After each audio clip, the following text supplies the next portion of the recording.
nervio específicamente, y vimos todos los componentes que se encuentran en ese tejido, y ahora vamos a ver un poquito cómo funciona cada uno de estos componentes. ¿Bien?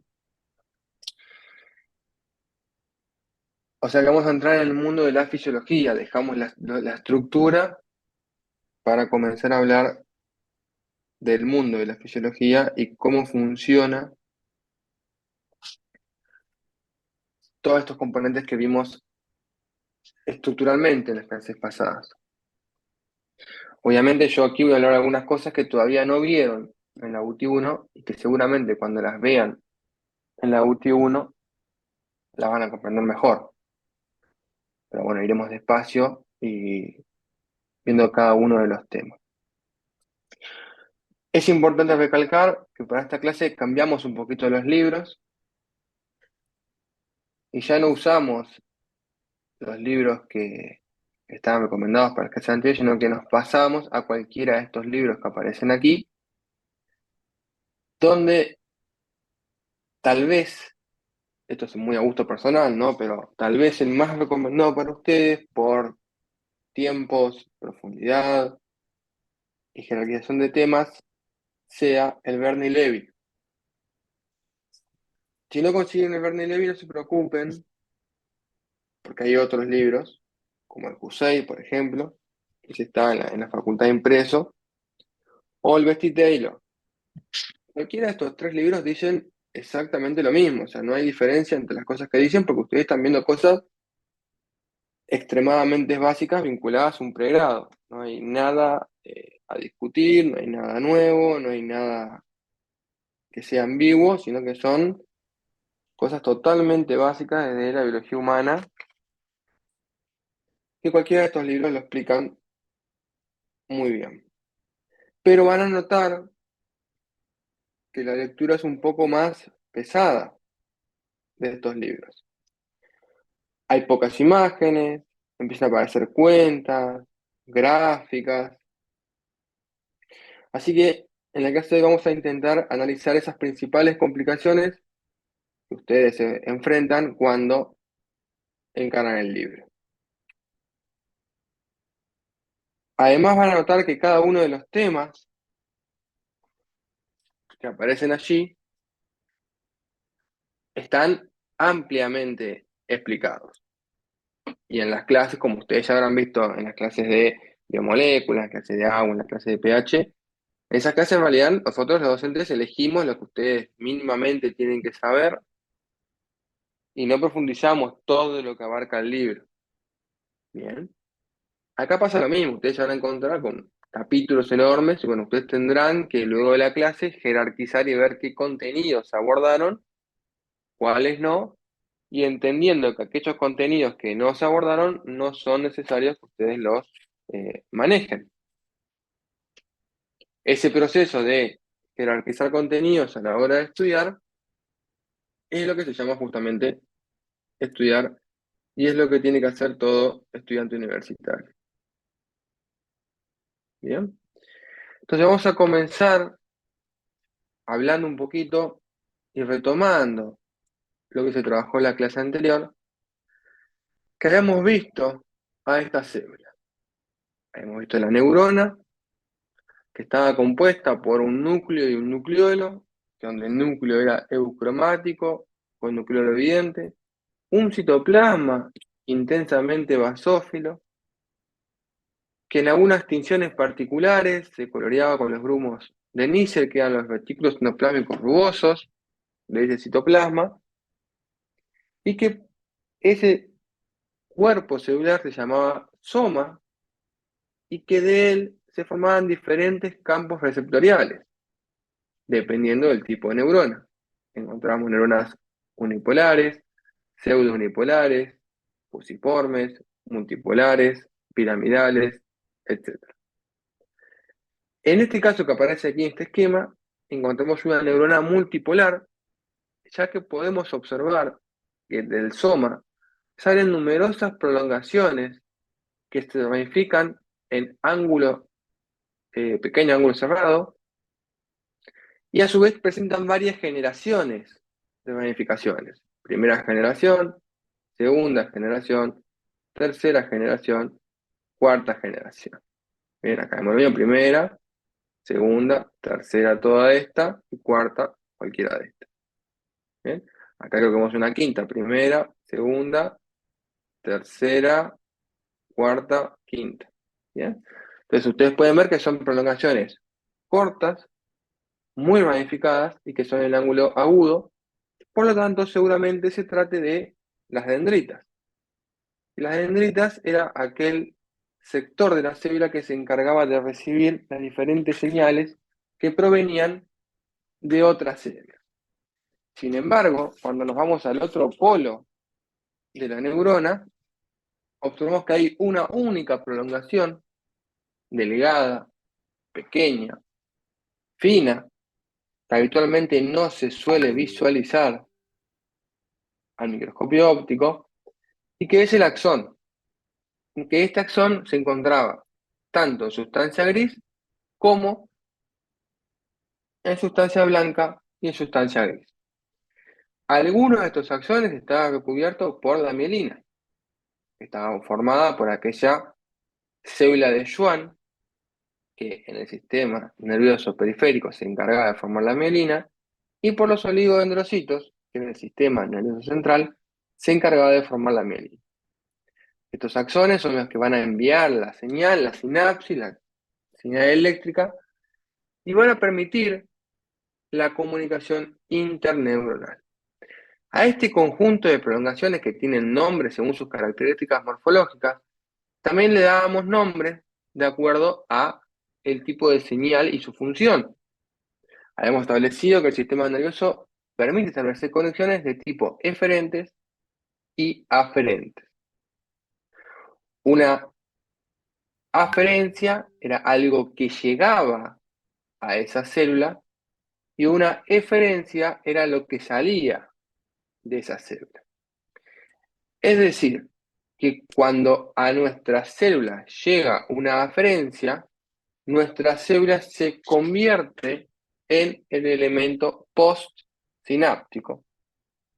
Y cuando desde nuestra célula sale una eferencia, nuestra célula se convierte en el elemento presináptico. Tomemos como ejemplo a esta célula que aparece aquí. Podemos ver que a ellas le llegan muchas aferencias. Estas aferencias van a realizar sinapsis con esta célula, convirtiendo a esta célula en el elemento postsináptico. Estas aferencias que llegan pueden ser internas dentro del propio tejido en el cual está inmersa la célula, o externas, que vengan de otro tejido. Y de esta célula sale una aferencia, que es el axón, que va a contactar a otras células y va a convertir a nuestra neurona en el elemento presináptico de la eferencia.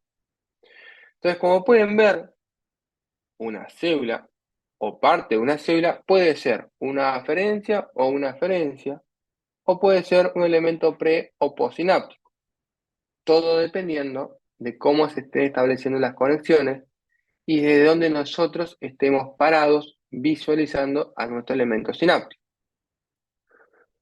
En la clase de hoy vamos a intentar analizar y ver por qué tenemos vaina de mielina, cuál es su función y cuáles son las principales leyes físicas que rigen la sinapsis química. Ustedes en este curso van a ver sinapsis química, no van a ver sinapsis eléctrica, no van a ver sinapsis en cinta. Hay un montón de cosas que ustedes no van a visualizar a lo largo del curso, pero que existen. ¿Bien? Solamente nos vamos a dedicar a estudiar la sinapsis química y nada más. ¿Eso ¿Bien? luego en otras clases lo vamos a dar? O sea, en UTI 5 o cosas No, así, ¿o no, no lo no creo, tocamos? no No, creo, no. para ustedes no. Bien.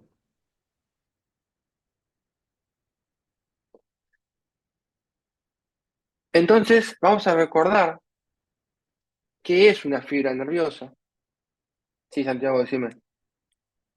Si hablamos de una neurona unipolar, ahí solamente puede ser presináptica o postsináptica, ¿no? Para sinapsis química.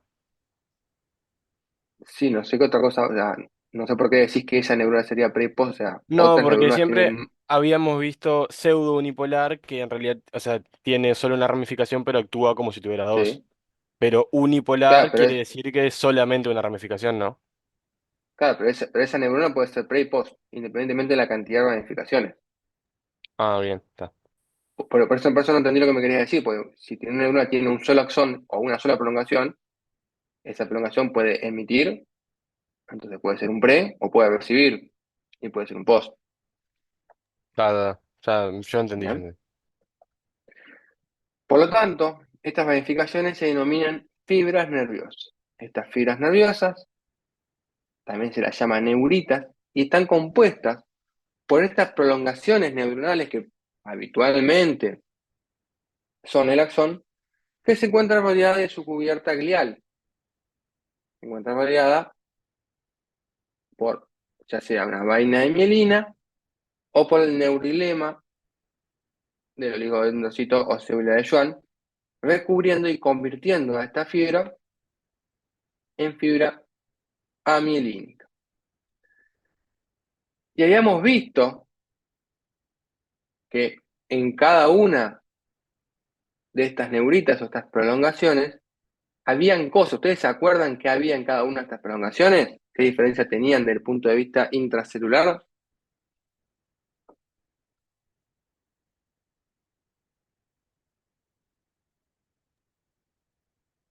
Habíamos hablado de microtúbulos, ¿no? Bien, ¿qué más?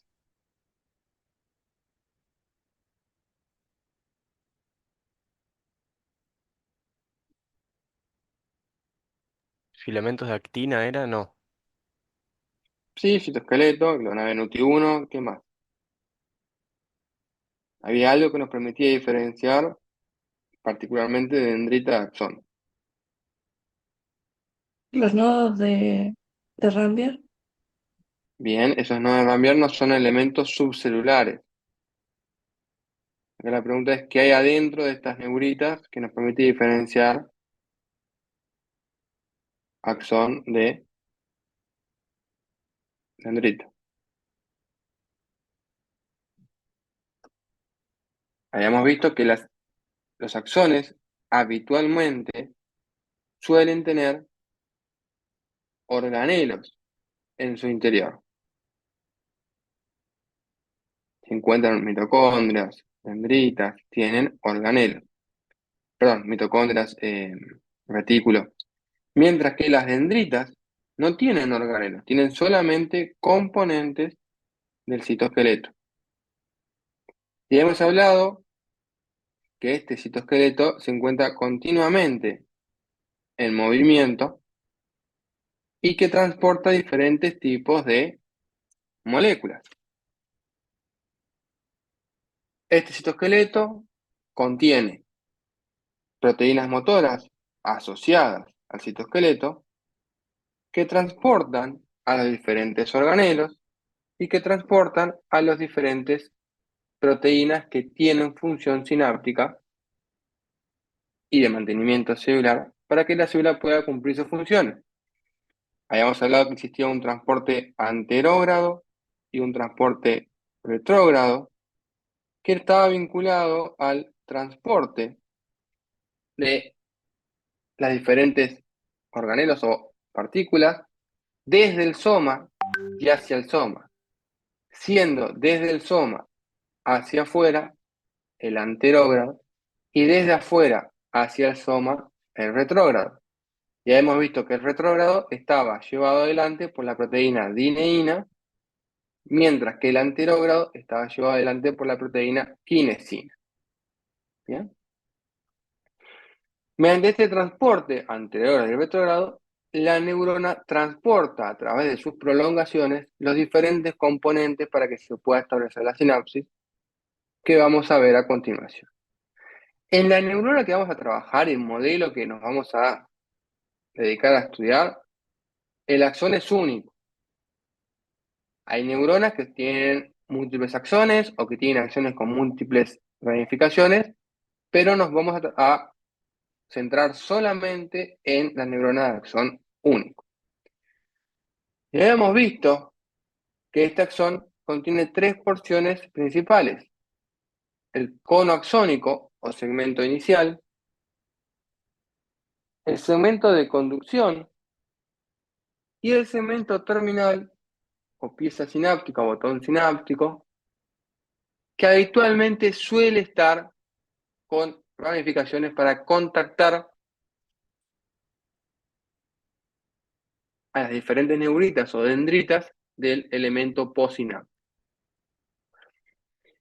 Este axón tiene, como también vimos, una longitud variable. Hay axones cortos y axones largos.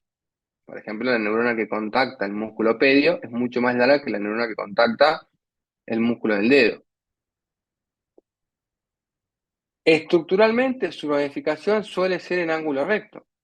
Y como les comenté recién, en algunos casos pueden tener ramificaciones que se llaman colaterales o teledendrones. Ustedes no vamos a hacer énfasis en eso. Y algunos pueden estar mielinizados o no mielinizados.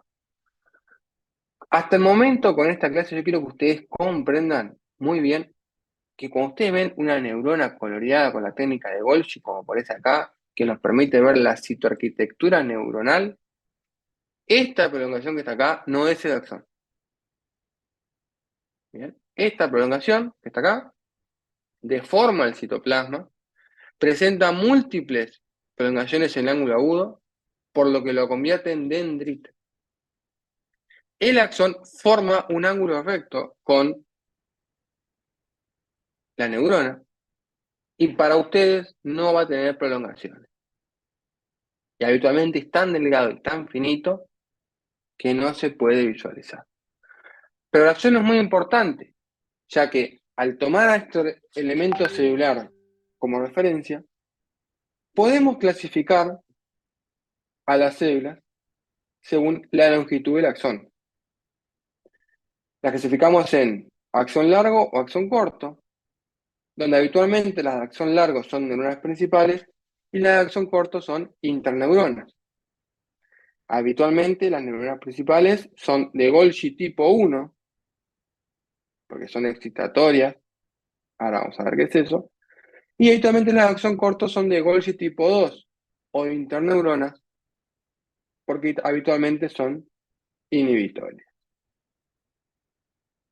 Cada una de estas neuronas, a pesar de que el axón sea largo o corto, a pesar de que sea excitatoria o inhibitoria, va a contener siempre las mismas porciones axónicas.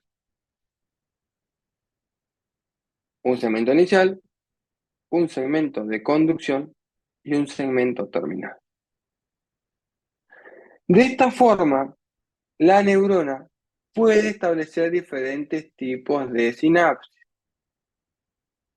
Hay muchos tipos de sinapsis y se denominan según su estructura, su función y su sector de sinapsis. Entonces ustedes van a ver muchas clasificaciones para referirse a una sinapsis, donde cada una de ellas les va a dar una diferente información. Por ejemplo, desde el punto de vista funcional, vamos a ver que tenemos excitatorias e inhibitorias. Desde el punto de vista espacial, tenemos sinapsis axosomáticas, axodendríticas y axoxónicas. Hay otro tipo de sinapsis. ¿Bien? Tenemos somatosomáticas, tenemos dendrosomáticas, pero las que ustedes van a ver únicamente son estas tres. Las sinapsis axosomáticas es cuando el axón llega al soma del cuerpo. El axón, el elemento presináptico o la aferencia, llega al soma, elemento postsináptico, y se establece una sinapsis axosomática. Esta sinapsis no sé cómo va a ser, si va a ser excitatoria, inhibitoria, no tengo ni idea. Solo sé que llega al axón, que llega al soma. ¿Bien? Después tenemos sinapsis que son axodendríticas, donde la sinapsis axodendrítica es el axón, el elemento presináptico de la aferencia, que llega a las dendritas de la sinapsis, de la neurona. Se establece sinapsis, desconocemos su funcionabilidad, pero sabemos que es una sinapsis que espacialmente se ubica en las dendritas del elemento presináptico, perdón, postsináptico o elemento eferente. Tal vez esta sea la sinapsis que ustedes más estudiaron en el liceo y que más recuerdan en los libros y que todo el mundo comprenda de forma más sencilla. Pero como pueden ver, es una de tantas sinapsis que tenemos. Luego encontramos sinapsis axónicas. Decime, Julieta. Si podías repetir la de axodendritas, axodendríticas, algo así, de vuelta. La sinapsis, sí, las sinapsis axodendríticas son aquellas sinapsis en las cuales se establece una sinapsis desde un axón, es decir, elemento presináptico o aferencia, en las dendritas de nuestra neurona. O sea, lo que se contacta acá es axón y dendritas. Por eso el nombre, axodendrítica. Luego tenemos neuronas axónicas.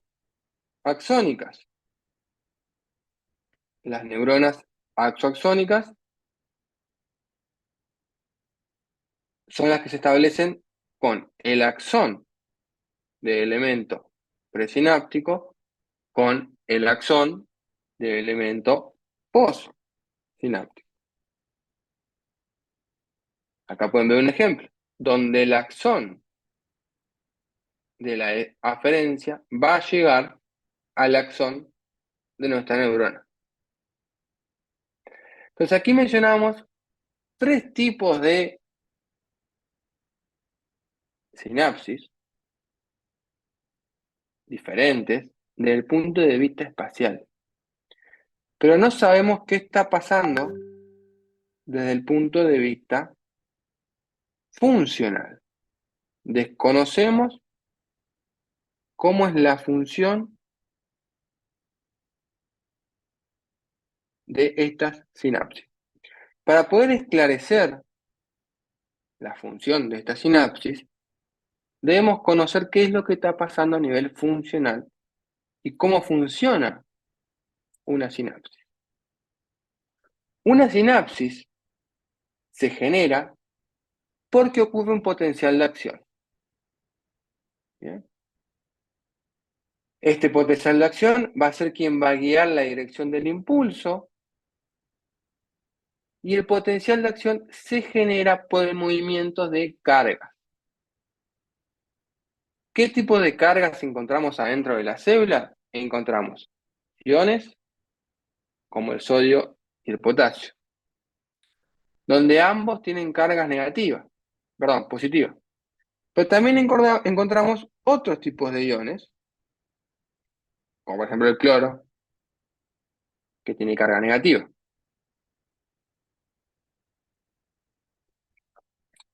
Estas diferencias de cargas que se mueven a través de la membrana plasmática, a través de proteínas transmembranas que son canales iónicos, generan que la célula se despolarice. ¿Qué quiere decir que se despolarice? Es que cambia su carga. La célula en su interior va a contener una determinada carga, mientras que en el exterior hay otra carga. Ahora vamos a ver un poquito de eso. Este cambio de potencial, vamos a ver más adelante, que está dado por una ecuación donde se vincula el diámetro de la fibra del axón. Si alguien sabe de electricidad, esto es como los cables de la casa. Cuanto más gordo es el cable, mayor capacidad de tensión tiene. Más energía puedo transmitir por ese cable, mayor voltaje. Acá pasa exactamente lo mismo. Bien, cuanto mayor sea el diámetro, menor capacitancia por lo tanto mayor velocidad. Sin embargo, existen otras estrategias, ya que acciones gigantes y muy grandes requieren mucha energía metabólica para su mantenimiento.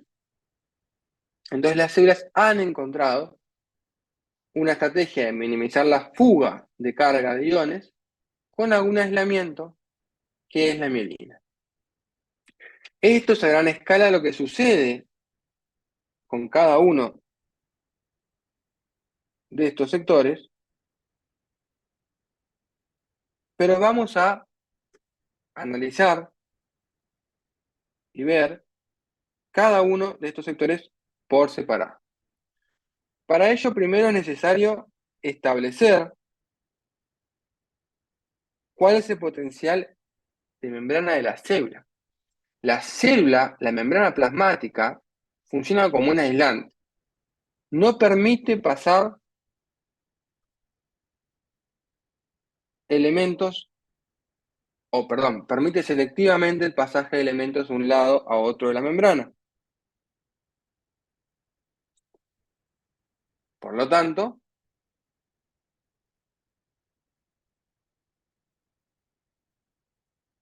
se genera que haya una diferencia de carga entre el interior celular y el exterior celular. De esa forma, el exterior celular tiene una carga de 0 milivolts, mientras que el interior de la célula tiene una carga de 70 milivolts. Entonces, cuando uno calcula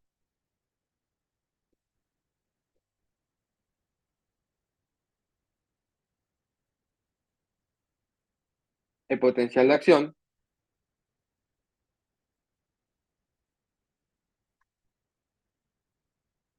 establece la diferencia entre el exterior y el interior. Por lo tanto, esa diferencia es 0 menos 70. El potencial de membrana es igual 0 menos 70. 0 menos 70 es la diferencia, sería menos 70. Por lo tanto, el interior de la célula tiene una carga de menos 70 milivolts, carga negativa. Adentro de la célula hay carga negativa, comparada con el exterior. ¿Bien? Por lo tanto, la membrana plasmática o la célula funciona como un circuito donde encontramos esta diferencia de potencial, una capacitancia, que son los canales iónicos, que permiten que haya un pasaje de corriente de un lado hacia otro, y una resistencia, que son las propias proteínas de membrana u otros aislantes, como vamos a ver a continuación.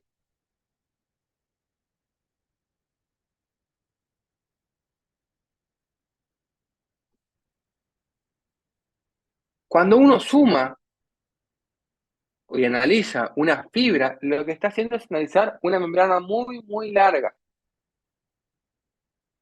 Por lo tanto, se puede entender a la fibra nerviosa como un conjunto de circuitos conectados entre sí a través de resistencias externas e internas. Fíjense aquí que estos circuitos que aparecen acá son similares a esto, con las mismas condiciones, resistencia y capacitancia, pero a su vez tienen resistencias externas, que vamos a ver luego que es la vaina de mielina o el citoplasma de las células gliales. Entonces, cuando uno analiza una fibra nerviosa desde el punto de vista funcional eléctrico, establece un circuito físico y simplemente es extrapolar. Yo imagino que estos de circuitos físicos los habrán visto en el liceo.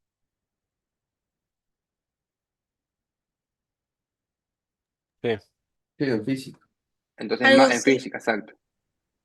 Estas cosas son cosas que se dan en el liceo en física. Entonces, espero que ustedes, capaz que en el liceo 7 o algún otro liceo, lo habrán visualizado. Algún docente los habrá eh, dado. ¿Alguien de acá fue al liceo 7? No, No, ok. Entonces, si alguien no tiene muy bien claro cómo funcionan estos circuitos, está bueno que pudiera repasar así los libros de física del liceo o las fotocopias de los materiales que tenga. O los apuntes si es que no nos quemaron un gran acto. Por lo tanto, para llegar a comprender esto, tenemos que comprender cómo son la distribución de iones adentro y afuera de la célula. Ah, qué feo es esta imagen. Habíamos hablado que tenemos nuestra membrana plasmática que establece diferentes tipos de cargas y en el interior de la célula, debido a que hay, por ejemplo, gran cantidad de cloro, se establece un potencial de membrana diferente al del exterior, o sea que el potencial de carga de la célula es 70 y la diferencia de potencial es menos 70. Esto es confuso cuando comenzamos a estudiar esto, porque la célula tiene una carga positiva, o sea, de 70, el exterior vale 0, neutro, por lo tanto uno puede decir, pero la célula tiene carga positiva, es 70. Sí, sí, está bien, la célula tiene carga positiva, nadie está diciendo que no.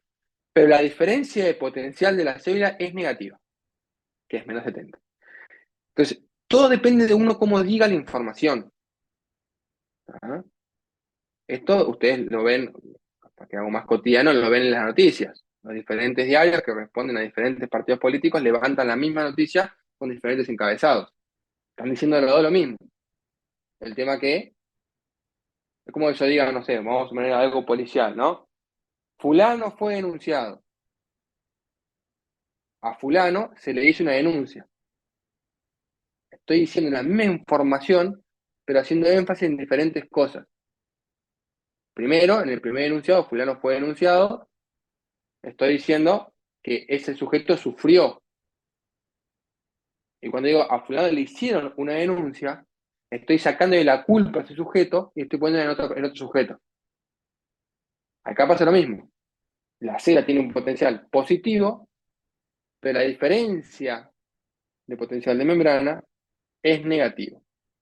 Entonces, ojo cómo expresan y ojo cuando leen cosas sobre estas, lo que se está pidiendo o preguntando. ¿Cómo se mantiene este potencial? Porque a pesar de que hay una membrana plasmática que impide el pasaje de iones, sabemos que tenemos proteínas transmembranas que actúan como canales iónicos. Es decir, que la membrana plasmática es selectivamente permeable al pasaje de esta sustancia. Entonces, para mantener este potencial de membrana de menos 70, la célula tiene estos canales iónicos que ayudan a mantener este potencial.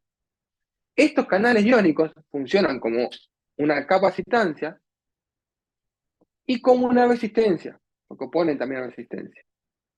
Pero a través de estos canales iónicos pueden transitar de forma controlada o libremente diferentes iones. Ion sodio, ion potasio, ion cloro. Por lo tanto, el transporte de estos iones colabora al mantenimiento del potencial de membrana y también colabora con el desmantenimiento del potencial de membrana. Si la célula se quiere hacer más positiva, saca cloro y la diferencia de potencial de membrana, ¿qué pasa cuando la célula se hace más positiva?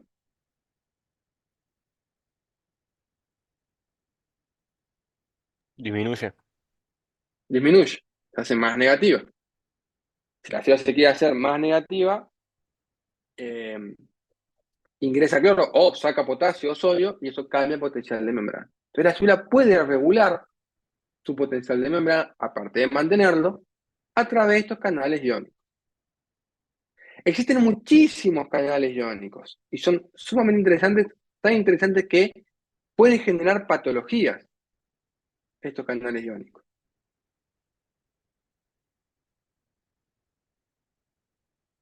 Para comprender a estos canales iónicos, tenemos que comprender la física que está atrás de ellos. También tendremos que comprender la estructura de estos canales iónicos y que pueden variar su estructura. Pueden estar cerrados, abiertos o inactivos. Ustedes no van a analizar todos los canales iónicos que hay, porque son muchísimos, que transportan diferentes iones, diferentes formas, diferentes moléculas, sino que van a ver los más comunes. ¿Bien? Fíjense aquí, acá tenemos el mil equivalente, son moles, las concentraciones de los diferentes iones que se encuentran dentro y fuera de la célula. Fíjense que afuera de la célula tenemos 145 mil equivalentes de sodio, mientras que adentro de la célula tenemos 12 mil equivalentes de sodio. También pasa con el potasio, con la glucosa y con el calcio. Por lo tanto, hay diferentes tipos de concentraciones de iones dentro y fuera de la célula. Y esta diferencia de concentraciones es lo que determina la diferencia de potencial de membrana en menos 60, menos 70, menos 80, menos 90, porque también este potencial de membrana varía según el tipo celular. Ustedes vamos a trabajar con el menos 70 o menos 90, pero varía. Y ya les aviso que obviamente no es exacto, no es 60 con 00, es 58 con nada, o sea, no es exacto. Se utiliza un número aproximado, se acerca a. ¿Bien?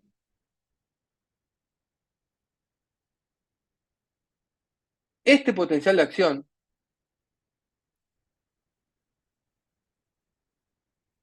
que se va a generar con la diferencia del transporte de iones tiene algunas características particulares.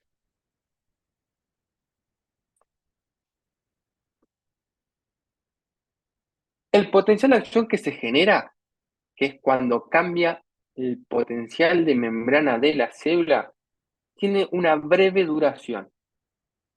Y su punto de inicio es en un lugar específico, que luego tiene que ser transportado a lo largo de la neurita o fibra nerviosa.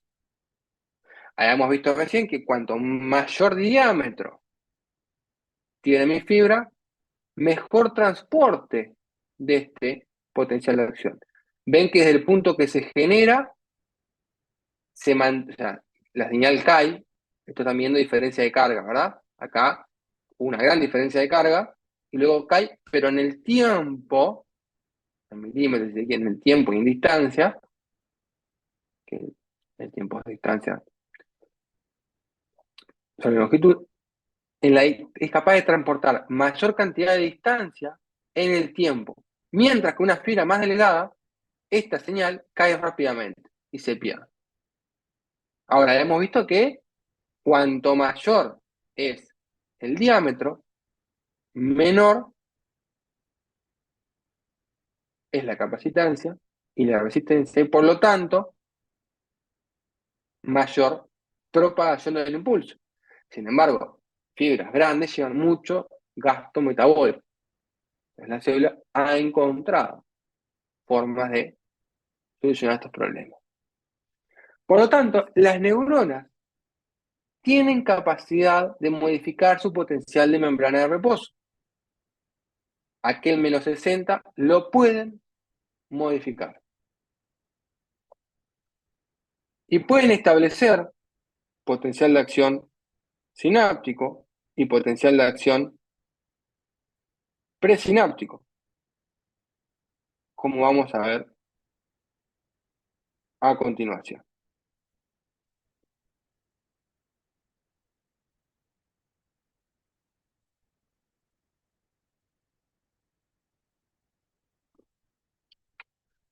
¿Cómo se genera este potencial de acción? Hay varias formas. Algunas de ellas que lo que vamos a trabajar en el curso, porque es lo más fácil para ustedes, porque obviamente no tenemos un laboratorio de biología, de neurobiología en la universidad, pero he pensado en algunas actividades con que ustedes podemos trabajar. Un ejemplo son las potenciales traducidas o generadas por la estimulación mecánica. Uno comprime a las células, esta compresión mecánica genera que se abren y se cierren canales iónicos, eso genera un cambio de potencial y ocurre una despolarización de la célula.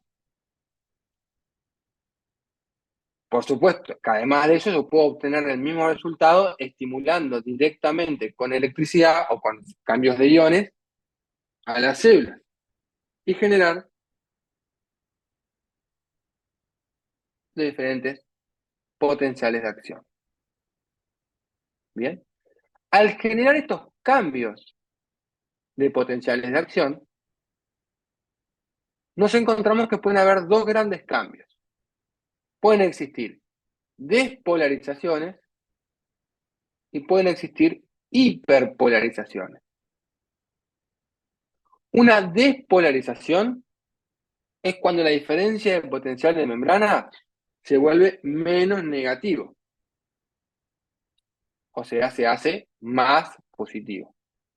Pasamos de menos 90 a menos 40. Se positivizó. ¿Bien?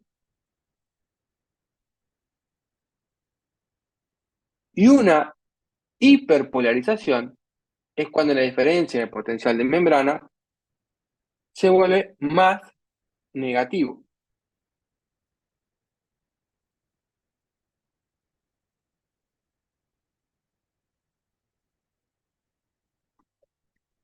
Por lo tanto, las neuronas se pueden despolarizar o hiperpolarizar. ¿Bien? Cuando decimos que se despolarizan es porque la célula se volvió menos negativa, y cuando decimos que se hiperpolarizan es cuando la célula se volvió más negativa, según el cambio de potencial de membrana. Bien. Pero para que se genere estos cambios de potenciales tiene que haber un estímulo. Y este estímulo que se genera tiene que ser de suficiente intensidad. Bien. Esto funciona, se aplica para la vida, ¿no? Vamos a suponer, vamos a ir a algo básico de la vida cotidiana, un animal, o un niño si quieren, o otro ser humano. Si ustedes le piden a un animal que venga, su cachorrito, su mascota, lo que tengan, o que se vaya a la cucha y se lo dicen en un tono tranquilo, no le va a hacer mucho caso. Ahora, si el estímulo de ustedes es mayor, le pegan un grito, ahí sale corriendo enseguida. Vamos a otro ejemplo. Si ustedes tocan algo tibio, no van a sacar la mano. Va a estar lindo, tibio. Ahora, si yo subo el estímulo y eso pueda estar caliente y candescente, ustedes van a sacar la mano. Entonces, para que se genere este potencial de acción, tiene que haber un estímulo que sea de suficiente intensidad. De lo contrario, no se va a generar. Es decir, que puede haber un estímulo, pero que no desencadene un cambio de potencial. Eso vamos a ver después, que se llaman estímulos infraumbrales. No llegan a desencadenar el cambio de potencial. Pero cuando el estímulo es alto y se genera este potencial de acción, dentro del potencial de acción encontramos varias etapas. Primero que nada, encontramos la fase de reposo de la célula, que más o menos anda en menos 70.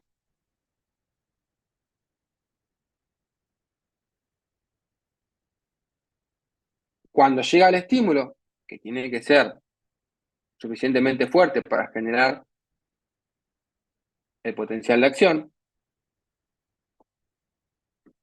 se produce la despolarización, que es la siguiente fase. Es decir, que cambia el potencial de membrana. Pero una vez que cambió, la célula va a volver a mantener su potencial de membrana. Entonces la célula va rápidamente a modificar todos sus canales para volver a retomar aquel potencial de membrana inicial. Entonces va a existir una fase de repolarización. Habitualmente, esta fase de repolarización se pasa, como la célula se volvió muy, muy positiva, se pasa de negativa y se genera un periodo de hiperpolarización, donde quedó por debajo de su potencial, pero rápidamente vuelve a su estado de reposo.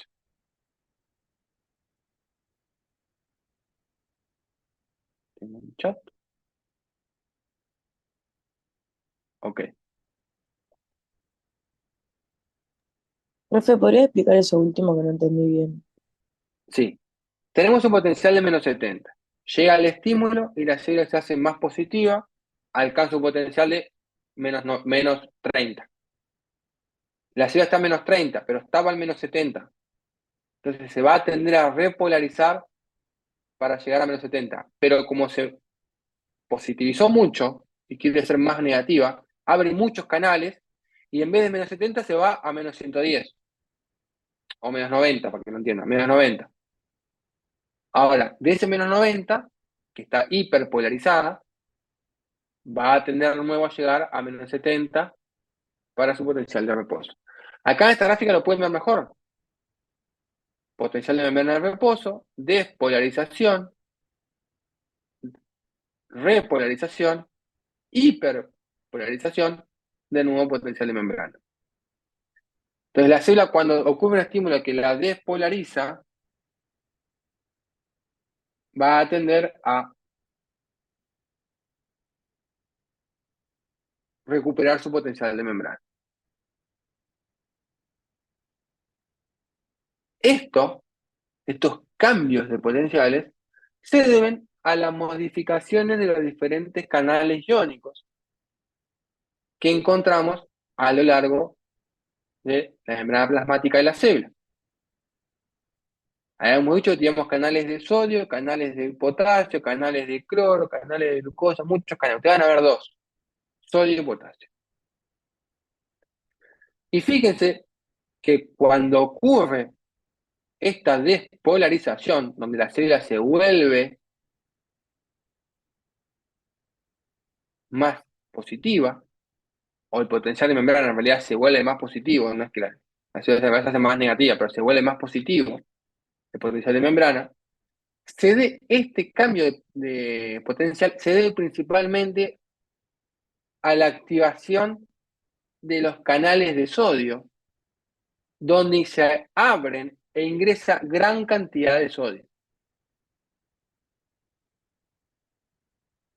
Potencial de membrana de reposo, llega al estímulo, se abren los canales de sodio, ingresa gran cantidad de sodio, se vuelve todo más positivo y la célula se despolariza. Cuando la célula se quiere repolarizar y se quiere volver a ser negativa, tiene que sacarla y toda esta carga positiva que ingresó. Entonces va a abrir los canales de potasio para que el potasio pueda salir de la célula y ocurra la repolarización. Por lo tanto repolarización como despolarización varían según los canales iónicos que se encuentran dentro de la célula. ¿Hasta acá lo van entendiendo? Sí, Sí. Perfecto. sí. Entonces, como podemos ver,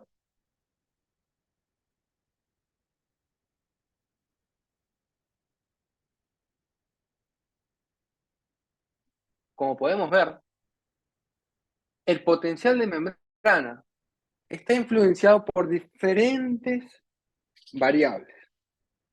Por lo tanto, los axones tienen propiedades pasivas, porque no dependen del tiempo, el potencial ni de la célula, sino que están ahí impuestos. ¿Bien? Este potencial de acción está influenciado por diferentes variables pasivos. Después tenemos activos. ¿Cuáles serían los activos que ustedes piensan? A ver,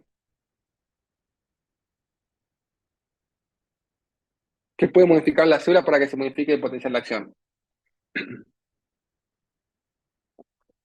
El diámetro. Bueno, sí, no, la célula no puede crecer deliberadamente, sino es un cáncer. Mm, Sus canales, la célula puede modificar sus canales, más o menos. Pero hay otras cosas que no puede influenciar la célula. El tiempo es uno.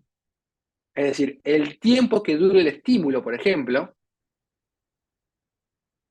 no lo puede controlar la célula. Acá tengo, por ejemplo, un estímulo rojo que duró 30 milisegundos. Ahora, yo lo puedo ejercer por 60 milisegundos, ese estímulo. Ustedes cuando se queman el dedo, que es un estímulo, ustedes deciden cuánto quemarse. 1 segundo, 2 segundos, 3 segundos. Deciden hasta ahí nomás, ¿no? Si se prende el fuego porque, no sé, no lo deciden mucho, pero la célula no puede elegir cuánto dura el estímulo. Tampoco puede elegir el diámetro de la fibra. Es lo que tiene. O sea, hay cosas que sí puedo modificar y otras que no. La célula tiene un determinado diámetro y punto.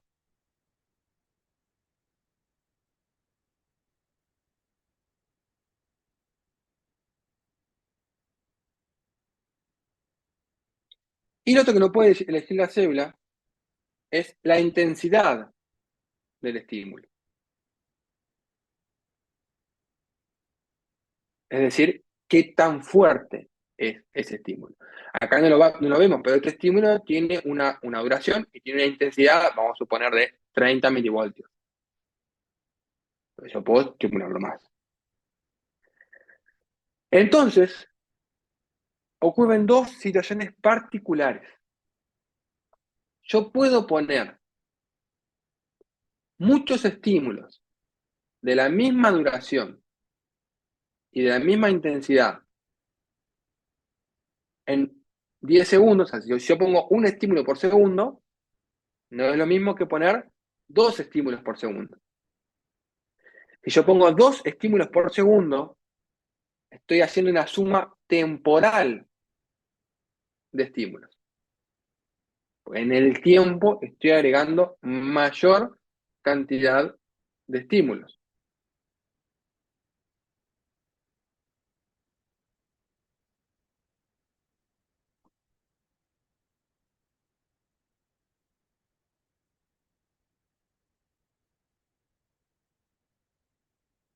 Y la otra suma que tengo para hacer es la espacial. Vamos a imaginar este axón. ¿Bien? Yo puedo poner un estímulo a la vez, ¿no? O sea, vamos a poner dos estímulos a la vez. Puedo poner un estímulo acá en el centro y un estímulo acá en la periferia. Todos a la vez, así, dos a la vez. Uno en la periferia y otro en el centro. O puedo poner tres, uno en el centro y dos en cada punto. Entonces, no hay una suma temporal, porque son los tres al mismo tiempo. Es una suma espacial. En el espacio, yo puse mayor cantidad de estímulos.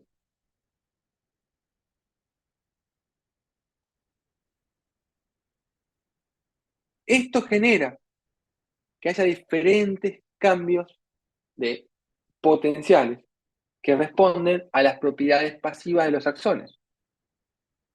Por lo tanto, a mayor cantidad de estímulos en el tiempo y de mayor duración de potencial, mayor es la posibilidad que se sumen los potenciales. Esto es algo lógico. Y a mayor cantidad de estímulos en el espacio, mayor probabilidad de desencadenar el potencial de acción. ¿Qué está diciendo esto? Que si yo tengo muchos estímulos que suceden en diferentes lugares de la célula, tengo mayor cantidad de posibilidad de que se genere un potencial de acción. Si yo a ustedes, y lo que está diciendo el estímulo de mayor duración de potencial es que cuanto más dure el estímulo, o más intenso sea, mayor probabilidad de que se genere. Por ejemplo, si yo a ustedes les atravieso el dedo con un clavo, es un gran estímulo en un punto dado, ustedes van a sacar la mano. Ahora, si yo le hago a una persona y le toco agujitas en un dedo, no va a sacar la mano. Ahora, si le pongo agujitas en toda la mano, ya le empieza a molestar. Y si le pongo agujitas en todo el brazo, seguramente saca el brazo. Eso es la suma espacial. ¿Bien? Por lo tanto,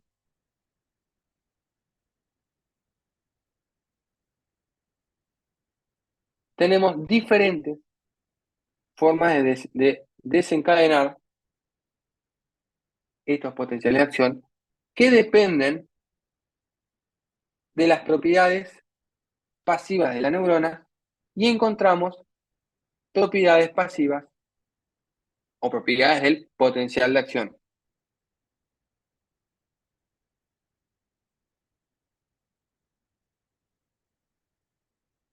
Por ejemplo, propiedades del potencial de acción. Umbral de excitación. Es la intensidad del estímulo que se requiere para provocar un potencial de acción. Es decir, es la cantidad de calor que se requiere para que alguien saque la mano de lo que está caliente. ¿Bien? Ley de todo o nada. La neurona se despolariza o no se despolariza. No hay un término medio. Si no se despolariza es porque el estímulo no llegó al umbral y por lo tanto no hay cambio de potencial. No existe una reacción intermedia. ¿Se despolariza o no se despolariza? La propagación, es decir, la conducción de esta despolarización depende del tamaño de la fibra y sus cubiertas. Es como la melina. Existen dos periodos que habíamos hablado aquí. Un periodo refractario, que es cuando la célula recupera su potencial de membrana, que aquí vamos a suponer, vamos a hacer un ejemplo práctico para que lo entiendan. Acá estamos en menos 70, ¿verdad? Y yo para que se despolarice, preciso un estímulo de 40. ¿Bien? Acá estamos en menos 90. Si yo acá en el punto A establezco un estímulo de 50, se va a despolarizar, porque yo precisaba 40. Si acá en el punto A establezco un estímulo de 50, se va a despolarizar, porque yo precisaba 40. Ahora, aquí en el punto D, yo pongo uno de 50, no se va a despolarizar, porque está en menos 90, es decir, 20 más bajo que lo que estaba al inicio.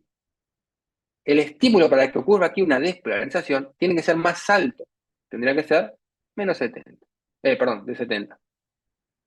Y estos periodos se denominan periodo refractario absoluto, que es el momento en el tiempo en el cual no se puede producir un potencial de acción luego de que se produzca el potencial de acción. Y después tenemos el periodo refractario relativo, periodo de tiempo en que se puede producir un potencial de acción siempre y cuando el estímulo sea suficientemente alto para ello.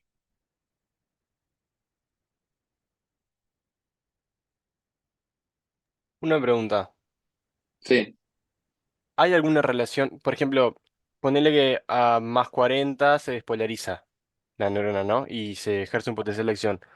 Si sí, yo tengo un estímulo de 70 voltios, ¿hay alguna relación después en cuánto se va a hiperpolarizar por debajo del potencial de reposo? sí, sí.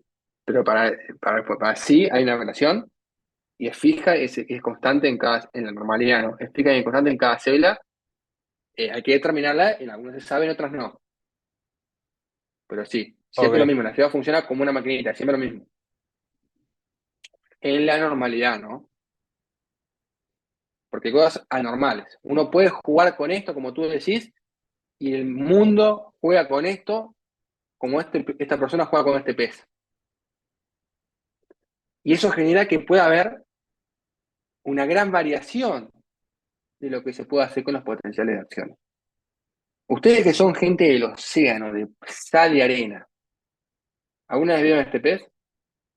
Sí, Perfecto. ¿Qué es? Es un pez globo.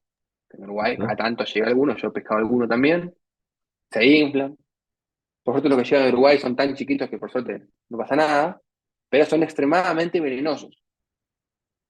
Tan venenosos son que pueden ocasionar la muerte del ser humano. Tan venenosos y tan probables que generen la muerte que en algunos lugares, sobre todo en Japón, los millonarios pagan toneladas de dinero para comer sushi de este pez. Y firman un consentimiento en el cual saben que se pueden morir y que no pueden reclamarle ni al chef ni al restaurante nada. Ahora, ¿qué es lo que tiene este pez que nos mata? Este pez, como tantos otros animales, ejemplo los anfibios, tiene la tetrodotoxina. ¿Qué es la tetrodotoxina? Es una molécula que bloquea los canales de sodio de las neuronas. Fíjese que el veneno está pensado solamente para bloquear los canales de sodio, no hace más nada, ¿eh? Ahora, si uno bloquea los canales de sodio de las neuronas, ¿qué sucede?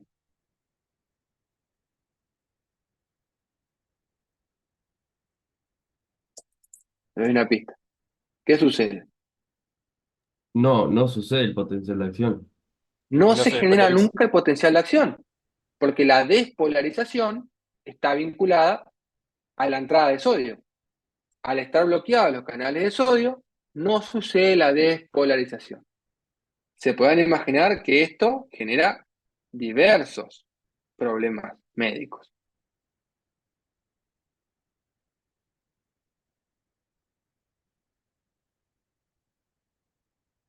Uno de ellos es que si no se genera el potencial de acción, por ejemplo, no hay contracción muscular.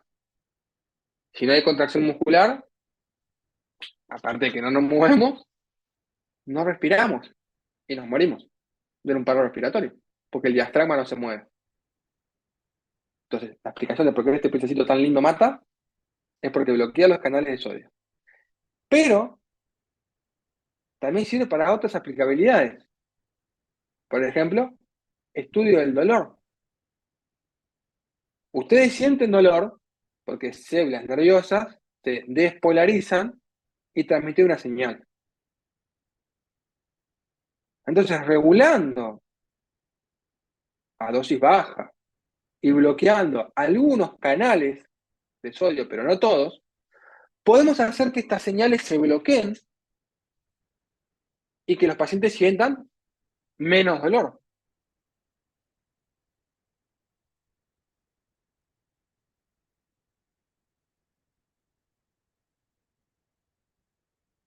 Es por eso que se utiliza la tetrodotoxina en los estudios de dolor, sobre todo dolor crónico. Gabriel, decime. Ya que estamos con esto, la gente que no siente dolor, ¿es por esto mismo? ¿Tiene los canales tapados o algo así? ¿O cómo es el tema? Bueno, una opción es que sean los canales tapados, porque como lo decís vos muy criollamente. Otra Mm. opción es que no existan neuronas. Otra opción es que no funcionen los receptores. Otra opción es que no funcione la sustancia gris. Ah, o sea que hay varias. Ah, Claro, la medicina, si fuera tan cuadrada, estaría al día de hoy gobernada por ChatGPT.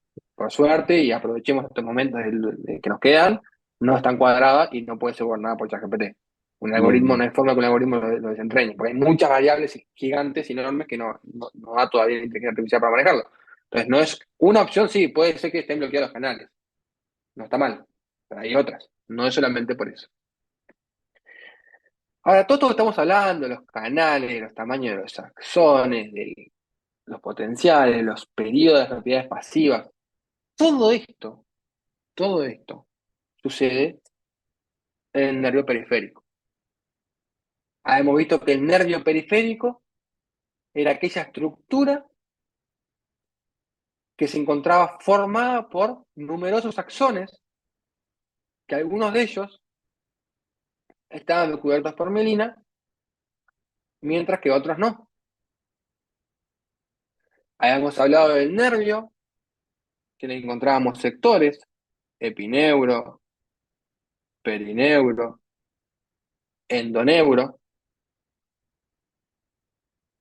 Y hemos hablado también de que estos nervios pueden ser sensitivos o motores. Estos nervios, estos axones. Hay nervios mixtos. El nervio ciático, que todo el mundo habla del nervio ciático como si supieran lo que es, el nervio ciático transporta señales mixtas, señales motoras y señales sensitivas. ¿Bien? Y dentro de los nervios tenemos axones milínicos y amilínicos. Habíamos visto algunos procesos de mielinización, donde vimos que los oligodendrocitos engloban a varias células, mientras que las células de Schwann engloban a una sola célula, pero aquí nos vamos a centrar únicamente en la célula de Schwann, donde vemos que las células de Schwann mielinizan al axón o envuelven varios axones con su citoplasma. Y esta vaina de mielina o de citoplasma es la cubierta de los axones.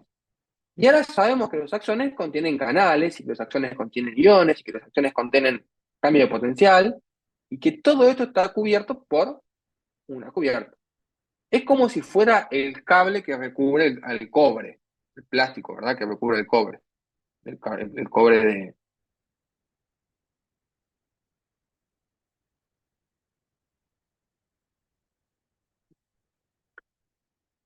de los cables de la casa.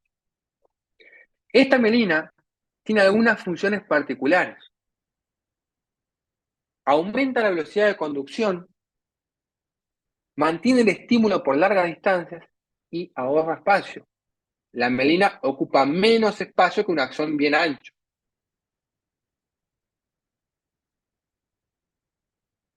Ahora, habíamos visto que hay sectores que no había mielina, que eran los nodos de Rambier. Con todo lo que vimos, ¿alguien puede dilucidar por qué están estos sectores? ¿No es cuando el impulso nervioso pasa como de una a otra? O sea, no O sea, pasa pero ¿por qué hay sectores sin mielina? para que sea más rápido. ¿Qué más? Para mantener la intensidad del estímulo, del impulso, ¿Por qué?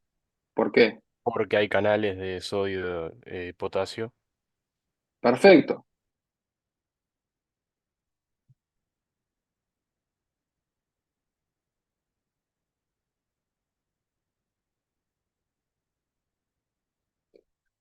En los sectores donde no hay mielina, se ubican gran cantidad de canales de sodio y permiten que haya ese intercambio de iones. Donde hay mielina, al haberla cubierta, estos iones no pueden salir ni entrar. Por lo tanto, no se pierde potencial, tampoco se agrega. Entonces, los nodos de Rambier son necesarios para que haya gran cantidad de canales. Y esto genera unos cambios en los diferentes tipos de potenciales, donde las fibras no mielinizadas y las fibras mielinizadas tienen diferentes propiedades. Aquí podemos ver diámetro del axón, y velocidad de conducción, fibra no mielinizada, fibra mielinizada. Fíjense que en la fibra no mielinizada es casi lineal. A medida que yo aumento el diámetro del axón, aumenta la velocidad de conducción. Por lo tanto, cuanto axón más grande, mayor conducción de velocidad. Sin embargo, en las fibras mielinizadas, esta relación es exponencial porque tiene la mielina. Ya no depende tanto del tamaño del axón, sino que depende de la cantidad de mielina. O sea que axones, si yo duplico el tamaño del axón, cuatriplico no, más, dexaplico, no sé cómo se dice, a la 10, su velocidad de conducción. Y esto se debe a que la mielina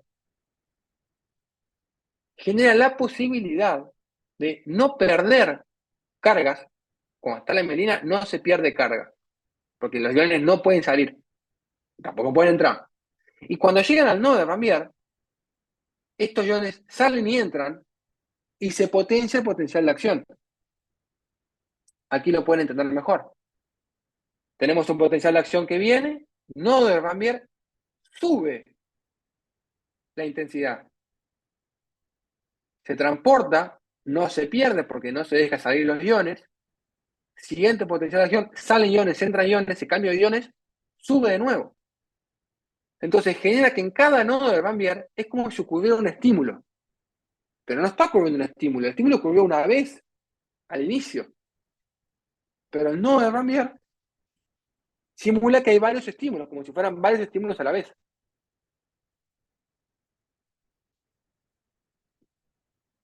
Esto, que hoy se sabe, fue ampliamente estudiado y se midieron con el electrodo los potenciales de acción en nervios amielínicos, como pueden ver aquí, y en nervios mielínicos.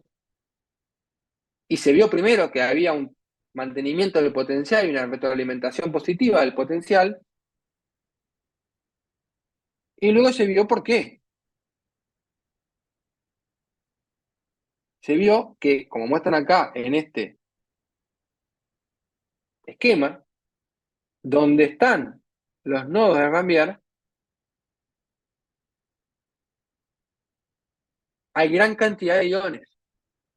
Y donde está la vaina de melina, no tengo iones. Todo esto de la melina, de los axones, es ampliamente estudiado, porque como bien planteó, creo que fue Gabriel, no me acuerdo quién fue, creo que fue Gabriel, sí. Digo, ¿qué pasa cuando una persona no siente? ¿Será los que están tapados los canales? Sí, es una opción. Y esto está vinculado al daño del tejido nervioso. Ahora, este daño puede ser de diversos tipos. Puede ser que el axón se destruya totalmente. Por ejemplo, un corte. Puede ser que por algún mecanismo autoinmune se genere la eliminación de las células de Schwann y no haya mielina. Pero lo que sí sucede es que más allá de cómo ocurra el daño, cuando se produce el daño, el sistema nervioso y las neuronas tienen posibilidad de reparar. Cuando ocurre, vamos a ocurrir lo más fácil de comprender, que es que se corta un axón. Ustedes no, bueno, un paciente se corta un dedo y siempre le pedimos al paciente, por favor, trae el dedo que te cortaste, porque te lo podemos poner de nuevo. Pero para que ese dedito siga sintiendo, se tiene que reconstruir el axón. Porque cuando se cortó, se cortó la célula, el diome, o sea, se perdió el axón de la célula. Pero por más que yo le pegue el dedo con la gotita, el tejido tiene que recuperar esa vía. Y esa vía se recupera porque existe una célula de Schwann. Si bien se murió el axón y se eliminó, quedaron las vainas como los túneles de la mielina. Entonces, el axón de la neurona que se encontraba en la médula espinal, que no estaba en el dedo, el axón no, el soma de la neurona que se encontraba en la médula espinal que no estaba en el dedo, va a empezar a producir un nuevo axón que se va a enganchar sobre esta vaina de mielina y va a atravesarlas y va a formar de nuevo la misma vía de conducción que había antes. Esta es la explicación biológica celular o biomolecular que permite trasplantes, que permite que los pacientes recuperen sensibilidad, que permite la fisioterapia. Ustedes cuando indican a un paciente fisioterapia, están generando un estímulo, que el paciente haga un movimiento para que la neurona recuerde cómo era ese movimiento y por dónde tenía que ir el axón. Esa es la base de la fisioterapia. Ustedes no estimulan el músculo en la fisioterapia. Ustedes están estimulando en la fisioterapia vinculada a lesiones en el sistema nervioso, es ayudando a esa neurona que recuerde el camino por el cual estaba establecida la vía para que se mueva ese músculo. Y esto obviamente excede la clase de hoy, porque sería hablar horas sobre esto porque es fascinante, pero por el momento es importante que ustedes comprendan cuáles son los mecanismos moleculares y celulares que atraviesan estos cambios vinculados a la lesión, ya sea porque agarré un pésimo y lo pongo en los canales de calcio, o porque me corté un dedo con una sierra, y cómo lo puedo recuperar. ¿Bien? Chiques, ¿dudas, preguntas de la clase de hoy? Que estuvo buena, pero nada más. ¿Algo que no haya quedado claro?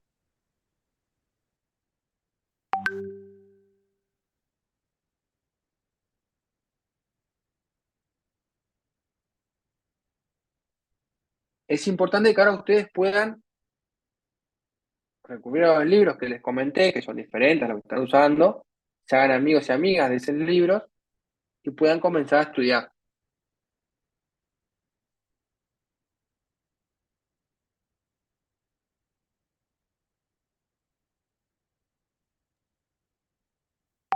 ¿Dudas, preguntas?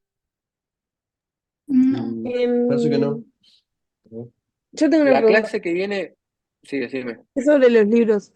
¿Sabés si alguno de esos está en la biblioteca de la Sí, facultad?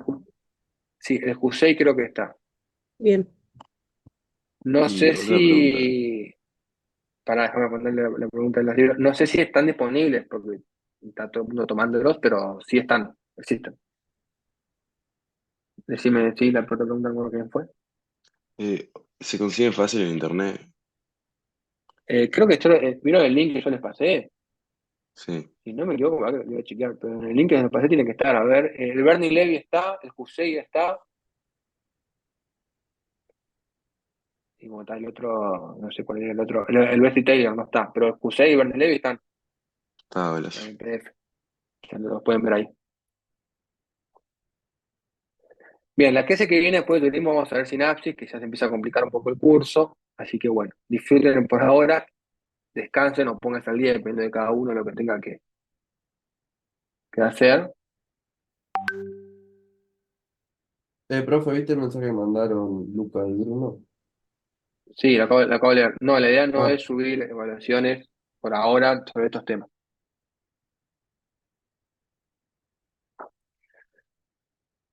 Bueno, nos dale, vemos la clase que pues. viene. Espero que no les pase nada con las alertas de todos los colores que hubieron.